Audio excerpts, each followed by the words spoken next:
Hey, I got to go here soon, folks. I don't have time to record much of a video, but I wanted to leave you with something here. Not much has changed in the market, even though folks on the small time frames might think so.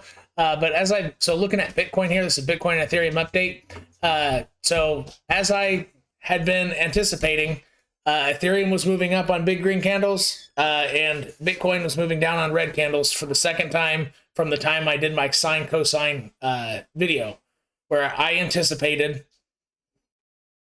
it was an interesting bet, right? Because you haven't ever seen anybody make that guess on Bitcoin and Ethereum. They've always moved together, essentially, right? So I was taking a big gamble on making that guess and making those videos, but it's actually playing out. So I've seen a couple of other traders pick up on what I had said, and now they're seeing it in the market. So I guess it actually has a name for it. It's called a rotating market. But that's actually ultra bullish because everything's going to take turns leading the market. It'll be Bitcoin, and then when Bitcoin's kind of like going sideways and weak, Ethereum will take its turn, which keeps Bitcoin not from correcting so hard. And then when Ethereum kind of corrects and Bitcoin is not quite ready to pump, then big alts like Link, especially Link, I think Link and Binance Coin and all that are going to take their turns in alts. And I think the whole market is just going to keep itself up. This might be a ridiculous bull run. So, but anyway, it does have a name for it. It's called a rotational market. I didn't know that when I originally made that guess because, obviously no one else was talking about it. But I guess I don't come from a professional trading background. My TA is different than pretty much anybody's because I'm mostly self-taught, having listened to YouTube traders, read books, practiced myself, lost a lot of money doing so. But that's part of it. And leverage trading. And in a bear market, it's very hard to trade to make money. But in those three things, putting about 20 hours a week over 4 years, I developed a style without any direct mentors or training. It's just, books and really just being intimate with price the whole time. So it does have a name for it, I guess. So I've learned now that other people are talking about it, kind of like always. Anyway, so, but just a quick update here. Nothing's changed. And if you aren't seeing that, here's why I'm saying that. 4-hour midterm ribbons. Okay. What are altcoins doing? Typically bouncing off the 4-hour gray line on the midterm ribbons, which my patrons, the two crackhead and VIP tiers have. It's close to a weekly 10, essentially. So what does Bitcoin typically do in a bull market after it dips below it? It races up and comes to retest it. Okay, well, let's see this. It's interesting. Dips below it. Let's zoom in just a little bit more. Let me make sure I'm recording. Yes, I am. Okay. Yeah, so dip below this gray line. Made a lower high, dip back down to it, dipped again, and goes. Not a big deal. Does it every time. And honestly, that's what the small alts like OLT, credits, all the ones I covered yesterday in my altcoin video, that's what they did. So, yeah, it's on track. And something during one of my VIP live calls today, which live members, if you jumped off because you didn't think I was on, I just didn't hit start streaming like an idiot. I thought I had because I could see your comments flow through. I had no, and it took like no one for the first 20 minutes didn't, you all were talking with each other and I was responding like with a couple of messages and I didn't realize I wasn't going. But anyway, so yeah, so look what's happening. Nothing here's a big deal.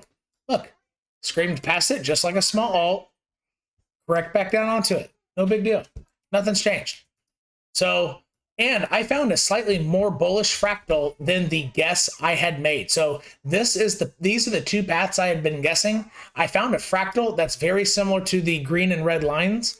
That's actually slightly more bullish, that has Bitcoin breaking out quite a bit earlier and resting on the origin line after it breaks out, which honestly could just scream past it. Anyway, as one option. So I found a fractal during a live chat, and it's pretty darn close. I mean, you can see the structure of it. It's really close. So it goes up, down, and goes like that, right? So it's just, what I drew is just that extended. Actually, we could probably do this right here. Watch. Let me go like, There you go. See, what I drew is the same thing, but out farther. So honestly, Bitcoin might be done faster, breaking out faster than I thought, potentially. And with Ethereum's movement, I think that could be true. This was the daily, I think. I think I pulled this up on the daily, and I found this right. Oh, no, it was the 4 hour. No, because I was showing everybody why they shouldn't be freaking out. Right. Or was it the daily? Shit. I think it was the daily short-term ribbons. Yeah, here we go. It was right about here showing you on the daily short-term ribbons what Bitcoin's doing on this. Look. It's really, so the short-term, let me get rid of price here. Look, the short-term ribbons are compressing after a price dip down. Very common.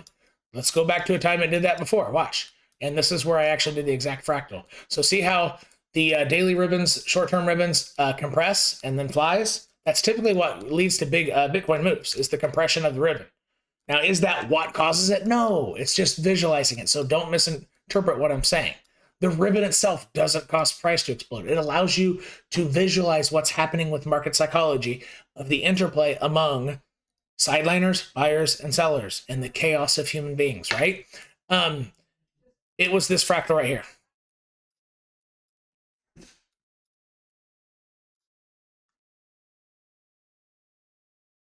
This guy. I copied, so I think we're on this candle here, and I'm thinking tomorrow's going to be a big green candle. What do you want to bet? I think that, would I say put all my, life savings on betting that? No. Do I think it's like an amazing house bet? No, probably not. But if I had to make one single guess, I would guess it's going to be a pretty big, I bet tomorrow's a pretty big green candle. That's what I would bet on. Would I make drastic portfolio moves based on that? Probably not. It's a wishy-washy market, right? And I've been saying sine, cosine, up and down, wiggle, wobble, or wibble, or whatever that phrase is. But anyway, so all I did was I copied this, and the dates on this is September 23rd to, October 20th. But the candle of September 23rd is the candle we're on now relatively. Tomorrow would be like September 24th of 2020, the year 2020. September 3rd, 2020 is our fractal of the candle. And all I did was I hit this, see where my cursor is? I hit that, kind of copied from where it blows up to that candle, and then I drug it off. And that's all I did. And go figure. It's the same exact shape I had been guessing Bitcoin was going to do.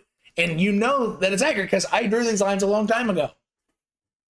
Isn't that crazy? But I drew them to expand it, thinking that Bitcoin might move sideways for quite a bit longer, but this is suggesting slightly otherwise.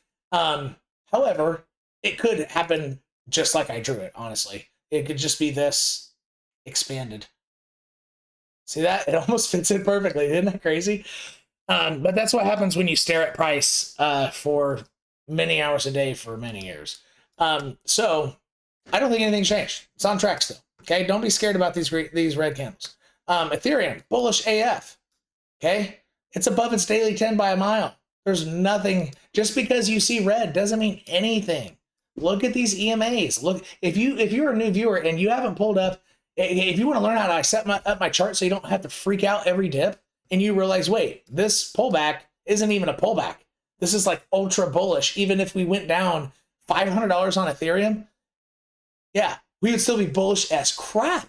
You'd just barely be wicking past the daily 10. Anything above the daily 10 is ultra bullish. This market is hot right now, folks. Now, have altcoins really followed? Not if your name's not, well, nothing really has followed. Things pop before, like Harmony One, Pirate Chain. VeChain's been on its tear, although it's correcting. And it's kind of funny, in one of my videos when I was covering VeChain, just nonchalantly said, uh-oh, looks like it's getting ready to correct. I didn't do good TA on it. I didn't really spend time with it, but I could just visualize it, and it's actually what ended up happening. But it wasn't a confident guess. I didn't say, this is what I'm thinking. It was just a random comment based off the shape, which goes to say you should be intimate with price. You should be able to look at price on a daily or weekly time frame, be able to zoom out and tell if it's going to go up or down with a good statistical likelihood. Would that give you a good entry to do 10x leverage? No. You probably get liquidated even if you're right? Doing stuff off that, you have to zoom in on the smaller time frames to do that. Plus, using 10x leverage is a bad idea for new traders. Anyway, and even professional traders, I don't think they're using 10x leverage. I don't think the professionals use that. Typically, the people doing it are the people who can scrape up $1,000 to $5,000 and they want to make $1 million. So therefore, they're gambling and using way too much leverage, and they end up losing their money. That's really the only reason why exchanges give you more, so they can take your money. By the way, anyway, so that's my don't use more than 5x leverage rant again. But I'm here to look out for the people. But yeah, I don't think anything's changed. Everything's bullish. Nothing on alts has really changed. There's nothing really going on. So watch my 3 videos from yesterday if you didn't catch them. If you like altcoins, Pirate Coin and Harmony One, I covered them there. And that's all I got for you. So I'm going to take it easy. I did 3 videos yesterday. My wife's hungry, which is a dangerous situation. See, she's yelling. So I got to go. Bye.